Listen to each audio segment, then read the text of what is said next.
Hello friends, வணக்கம். இந்த வீடியோவில் என்ன பார்க்க போகிறோம் அப்படின்னா, ஆரோக்கியமான சமையலை பற்றி தான் பார்க்க போகிறோம். இன்றைக்கி என்ன பண்ணேன் அப்படின்னா, வீட்டுக்காரருக்கு லஞ்சுக்கு என்ன பண்ணேன்னா, வெங்காயம், அப்புறம் பார்த்திங்கன்னா பாவக்காய் நல்லா வதக்கிட்டு, அப்புறம் கடுகு, உளுத்தம்பருப்பு, எல்லாம் கருவேப்பிலையெல்லாம் போட்டுட்டு பெருங்காயம் கொஞ்சம் நிறைய போடணும். ஏன்னா பாவக்காய் கசக்கும் பார்த்திங்களா. ஆனால் இந்த குழம்பு கசக்கும், ஆனால் ரொம்ப சூப்பராக இருக்கும். அதுக்கப்புறம் புளியை கரைச்சி விட்டு எவ்வளோ தண்ணி வேணுமோ அவ்வளோ தண்ணி ஊற்றிக்கலாம். அதுக்கப்புறம் சாம்பார் பொடி, கொத்தமல்லி பொடி, மஞ்சள் பொடி, காரப்பொடி, இந்த பொடியெல்லாம் நல்லா போட்டுட்டு மேலே பார்த்திங்கன்னா கடைசியில் இறக்கும்போது பார்த்திங்கன்னா கொஞ்சம் அதிகமாக கொஞ்சம் பெருங்காயம் போட்டுக்குங்க. அப்புறம் வெந்தயப்பொடி கொஞ்சம் தூவிக்கணும். அப்புறம் கொத்தமல்லி தழையை போட்டு நம்ம எடுக்கணும். ஏன்னா கொத்தமல்லி தழை நல்லா ஊறிடுச்சு அப்படின்னா அது கிட்னியெல்லாம் நல்லா க்ளீன் பண்ணணும். அதனால தான் லாஸ்ட்டு போடுறாங்க. இது ஆரோக்கியமான ஒரு குழம்பு. இந்த குழம்புனால என்ன ஆகும் அப்படின்னா, இந்த பாவக்காய் இருக்குது நல்ல ஒரு கசப்பு. அடிக்கடி வாரத்தில் 2-3 நாளாவது நாங்கள் பாவக்காய் சேர்த்துருவோம். அப்படின்னா இப்போ சுகர்லாம் பார்த்தீங்கன்னா நம்ம உடம்புல அதிகமாக இருந்தால் கூட சரியாயிடும். சுகரே கிடையாது. வீட்டுக்காரருக்கு சரி, எனக்கு சரி, சுகர்ங்கிற பேச்சுக்கே இடம் கிடையாது. பிள்ளையும் ஆரோக்கியமாக இருக்கணும் அப்படிங்க வாரத்துக்கு 2 நாள் கட்டாயமாக நான் பாவக்காய் சேர்த்துருவேன்.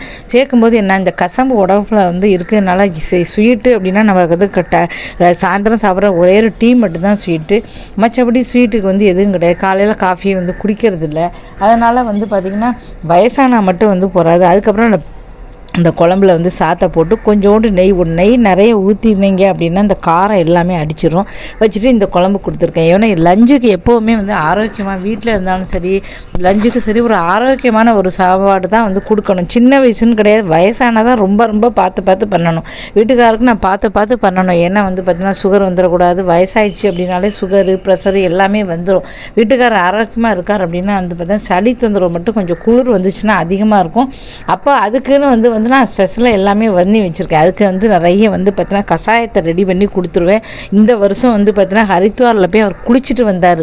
அப்படி கூட அவருக்கு சளி பிடிக்கல. ரொம்ப ஆச்சரியமாக இருந்தது. அப்போ எந்த அளவுக்கு உடம்பு ஸ்ட்ராங்காக பண்ணி வச்சுருக்கேன் பாருங்கள்.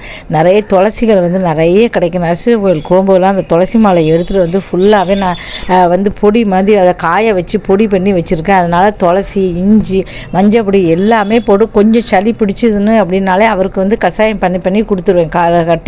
காலையில் டீ கொடுத்துட்டு டீலாம் 2ஆம் டீ கூட கொடுக்க மாட்டேன். இப்படி நம்ம பார்த்து பண்ணால் தான் வயசான காலத்துலேயே நோய் நொடி இல்லாமல் ஆரோக்கியமாக இருக்க முடியும். இங்கே பாருங்கள், லஞ்சை இப்படி தான் பண்ணி கொடுத்தேன். ஒரு அவசரம்னா கூட வெளியில் சாப்பிட மாட்டார். ஒன்றை மாதிரி சாப்பாடு இங்கே தான் எனக்கு வேணும், சாப்பாடு என்ன இருந்தாலும் சரி, கொஞ்சம் நேரம் இருந்தாலும் சரி, உப்புமாவாது கிண்டி கூட பரவாயில்லை அப்படின்னு சொல்லிட்டு வாங்கிட்டு போயிடுவார். வெளியில் சாப்பிடவே மாட்டார். ஆரம்பத்துலலாம் வெளியில் சாப்பிடுவார். இப்போ வெளியிலே சாப்பிட்றதில்ல. இல்லைங்க எனக்கு பண்ண முடியல சொன்னால் கூட கேட்க மாட்டேங்கிறார். இல்லை இங்கே மாதிரி சாப்பாடு கிடைக்குமா, வா காசு கொடுத்தா கூட நல்லாவே இல்லை அப்படின்னு சொல்லிட்டு அவர் அது ஏன் சமையல அவ்வளோ சொல்லுவார். அதனால் அவருக்கு ரொம்ப பிடிச்சி போச்சுனால இப்படி சாப்பிட்றா. என்றைக்குமே வாழ்க்கையில் நம்ம ஆரோக்கியமாக இருக்கணும். டாக்டர் பக்கத்துலேயே பார்த்தோன்னா நம்ம ஆஸ்பத்திரிக்கே போகக்கூடாது அப்படின்னா ஃபஸ்ட்டு ஆரோக்கியமாக சாப்பிடணும். சாப்பிட்டா மட்டும்தான் இதெல்லாம் இருக்க முடியும். அது சின்ன வயசு இப்போ வயசான காலத்தில் கண்டிப்பாக குடிக்கணும். அப்பப்போ கஷாயம் குடிக்கணும். அப்புறம் காலையில் நிறைய சாப்பாடு நாக்கை கட்டுப்படுத்தினா தான் பார்த்தோன்னா நம்ம என்றைக்குமே ஆரோக்கியமாக இருக்கணும். நம்ம தாறுமாறாக நம்ம சாப்பிட்டுட்டோம் வயசான காலத்தில் ரொம்ப ரொம்ப கஷ்டம். அதை புரிஞ்சுக்கோங்க. முதல்ல எதுவாக இருந்தாலும் சரி, இந்த மாதிரி பார்த்தோன்னா வாரத்துக்கு 2 நாள் பாவக்காய் சேர்க்கணும். வாரத்துக்கு 2-3 நாளைக்கு ஒரு கீரை சேர்த்துக்கணும். ஏன்னா கீரையில் இரும்பு சத்து இருக்குது, எல்லா சத்தும் இருக்குது. பொண்ணு இருக்கான்னுக்கா நான் டைம் வாரத்துக்கு 2 நாள் சாப்பிட்டு. அதுக்கப்புறம் புதினா, கொத்தமல்லி எல்லாமே போட்டு காலையில் கஷாயம் மாதிரி குடிச்சிருவேன். காலைல காஃபி டீ சாப்பிட மாட்டேன். இப்படி நிறைய பண்ணணும். காய்கறிகள்லாம் பார்த்து வாங்கணும். எந்த காய்கறிகள் ஒரே காய்கறிகள் வாங்கி சாப்பிடக்கூடாது. அப்போ அதில் சத்து, அதே சத்து தான் திரும்ப கிடைக்கும். ஒரு நாள் வெண்டைக்காய், ஒரு நாள் கத்திரிக்காய், ஒரு நாள் ஒரு நாள் பீன்ஸு, ஒரு நாள் அப்போ எல்லா காய்கறிகளில் உள்ள சத்து நமக்கு கிடைக்காம ஃப்ரூட்ஸ், வாழைப்பழம், அதுக்கப்புறம் ஃப்ரூட்ஸ் எல்லாம் எது கம்மியாக இருக்கோ அதெல்லாம் ஃப்ரூட்ஸ் வாங்குறதுக்கு நம்மக்கிட்ட அந்தளவுக்கு காசு இல்லை அப்படின்னாலும் ஏதோ முடிஞ்ச வர கொஞ்சம் வாங்கிப்போம். இப்படி தான் போய்கிட்டு. குளிர்காலத்தில் நல்ல நவம்பர் டிசம்பர்லலாம் ரொம்ப விலை மலிவாக இருக்கும். ஆப்பிள்லாம் 20 ரூபா 25 ரூபாய்க்கு கிலோ வந்துடும். அப்போ நிறைய ஃப்ரூட்ஸ் சாப்பிட்ணும் அப்படின்னா டெல்லியிலலாம் டிசம்பர் மாதம் நீங்கள் எவ்வளோ வேணாலும் சாப்பிட்டுக்கலாம். காய்கறி அப்படி தான். நவம்பர் மாதத்துலேருந்து காய்கறி பழங்களுக்கு பஞ்சமே இருக்காது. அப்படியே அள்ளி கொடுப்பாங்க. எப்போவுமே ரொம்ப மலிவாக தான் இருக்குது. இந்த ஊரில் பார்த்தீங்கன்னா ரொம்ப ரொம்ப மலிவுன்னா அவ்வளோ ஒரு மலிவாக இருக்குது. அதனால் சாப்பிட்ற சாப்பாடை ஆரோக்கியம் பார்த்து சாப்பிடுங்க. என்றைக்கும் சாப்பிடவே கூடாது வெளியில் அப்படின்னு நான் சொல்லலை. எங்கே 15 நாளைக்கு ஒரு தடவையோ மாதத்துக்கு ஒரு தடவையோ வெளியில் ஆசைக்கு நீங்கள் சாப்பிட்டுக்கலாம். மற்றபடி என்ன பண்ணுறாங்களோ அதிகமாக சாப்பிடாதீங்க. ஆரோக்கியமாக அது இருங்க. இல்லை வாரத்துக்கு 2 தடவை பாவக்காய் சாப்பிடுங்க, கீரை சாப்பிடுங்க, காய்கறிகள் எல்லாம் பார்த்து சாப்பிடுங்க.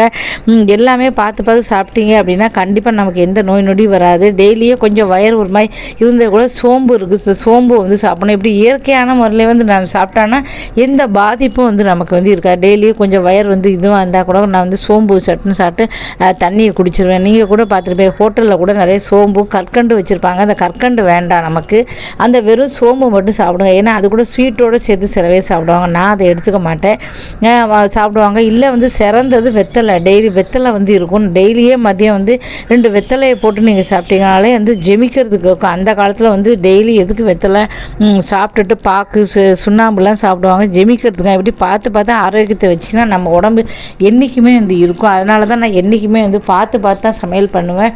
பண்ணுற சமையல் எல்லாமே வந்து பார்த்தீங்கன்னா பார்த்து பண்ணுவேன். நீங்களும் உங்கள் குடும்பம் வந்து எப்போவும் உங்கள் கூட சந்தோஷமாக இருக்கணும் அப்படின்னா நீங்களும் இந்த மாதிரி பார்த்து சமையல் பண்ணி வந்து சாப்பிடுங்க. எல்லோரும் நல்லா இருங்க.